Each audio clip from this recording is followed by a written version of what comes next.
May trabaho ka, may sahod ka, pero aminin natin, bakit parang laging wala pa ring natitira? Kung pagod ka na sa cycle ng trabaho, sweldo at bayad utang, gusto kong malaman mo na hindi ito dahil sa kakulangan mo ng diskarte. At lalong hindi dahil failed ka na pagdating sa pera. Kadalasan, hindi rin ito dahil sa liit ng sahod mo.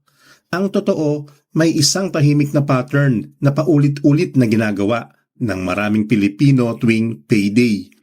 Isang pattern na unti-unting sumasaid sa pinaghirapan mo, kahit gaano ka pa karesponsable sa mga gastusin mo.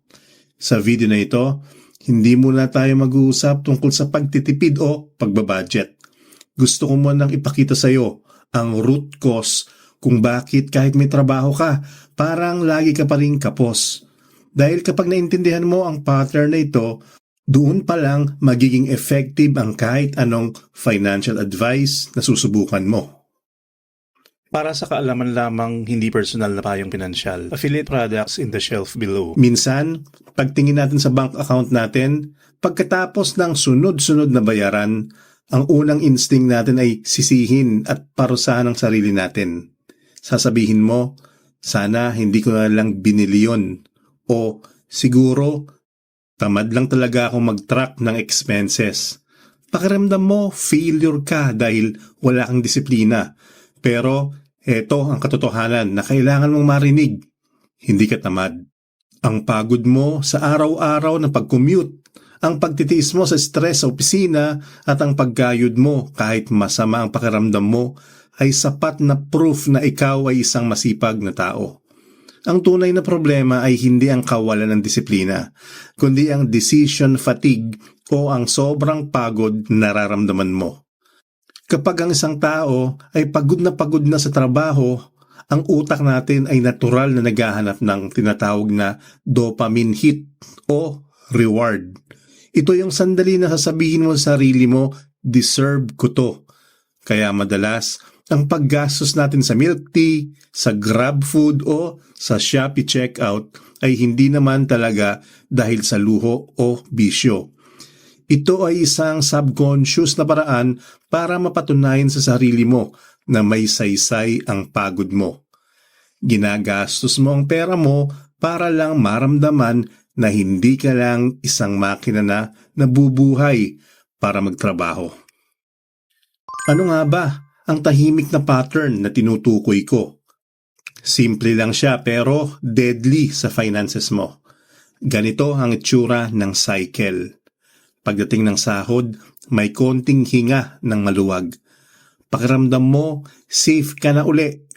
Ang unang gagawin mo, uunahin mo ang mga bills, kuryente, tubig at yung mga utang na nakapila.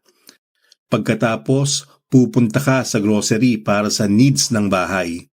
At dahil pagod ka nga mula sa 2 linggong pagkayod, isisingit mo yung konting treat, isang dinner out o baka bagong damit. Pero mapapansin mo, pagkatapos ng mga obligasyon na yan, ang liit na lang ang natitira. At heto ang malupit, eksaktong kakaunti na lang ang pera mo. Biglang may lilitaw na emergency. Maaaring masiraan ka ng appliances, biglang may kailangang bayaran sa school ang anak mo, o may kamag-anak na biglang nangangailangan. Dahil wala kang extra, doon na papasok yung pambayad sa susunod na sahod. Bago pa dumating ang kinsenas o ang katapusan, simot na uli ang lahat. Paulit-ulit itong nangyayari buwan-buwan. Ang tawag dito ay survival mode. Ito yung buhay na isang kahig, isang tuka sa modernong panahon.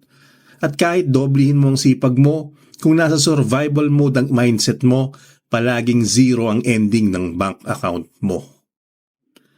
Ang unang malaking dahilan kung bakit hindi ka makaalis sa cycle na yan ay dahil sa pagkasunod-sunod o yung sequence kung paano dumadaloy ang pera mo. Halos lahat tayo lumaki sa formula na sahod minus gastos equals ipon. Sa papel mukhang tama ito, pero sa realidad, ito ang pinakamaling paraan ng paghawak ng pera.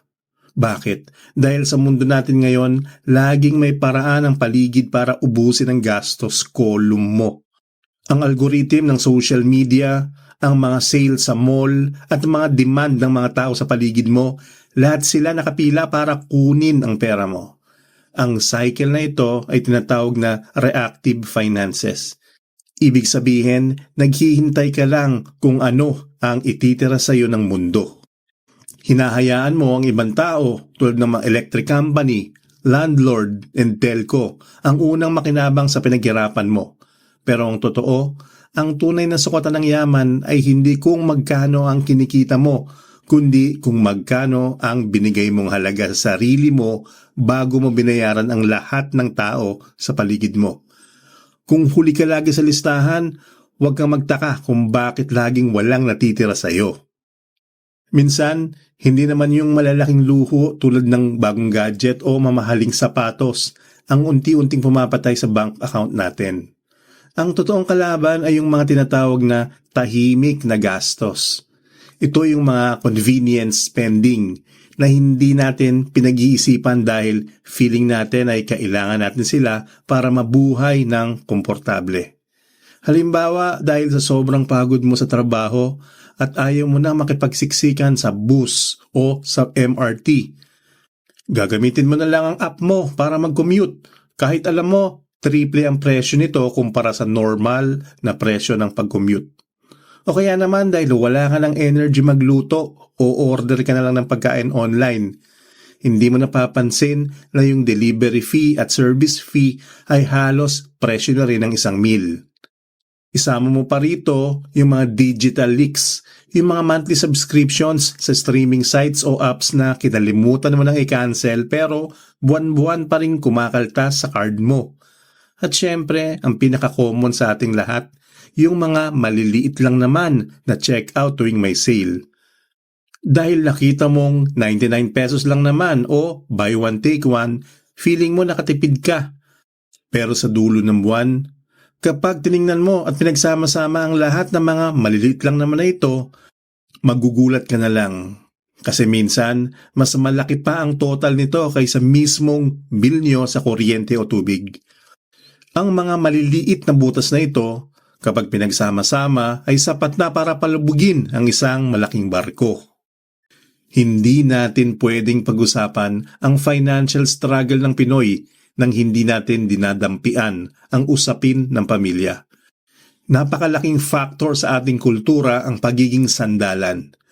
Minsan, hindi ka naman talaga nauubusan dahil magastos ka o dahil wala kang disiplina. Nauubusan ka dahil ikaw ang nagsisilbing shock absorber ng buong pamilya mo. Kapag may nagkakasakit, ikaw ang tatawagan. Kapag may kailangang bayaran sa eskwelahan ng pamangkin mo, ikaw ang hihingan.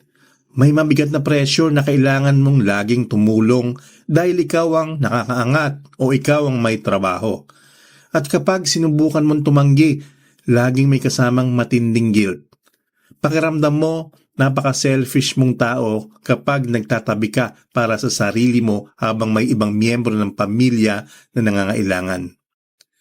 Ito yung emotional weight o bigat ng damdamin na hindi naiintindihan ng mga karaniwang financial books na galing sa ibang bansa. Sa ibang kultura, ang pera ay simpleng math lang. Pero sa Pilipinas, ang pera ay madalas nakatali sa utang na loob at pagmamahal sa pamilya.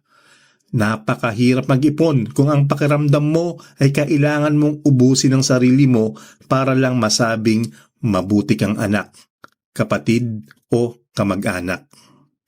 Ito ang mahirap na katotohanan na madalas ay ayaw nating tanggapin. Hindi sapat ang sipag lang.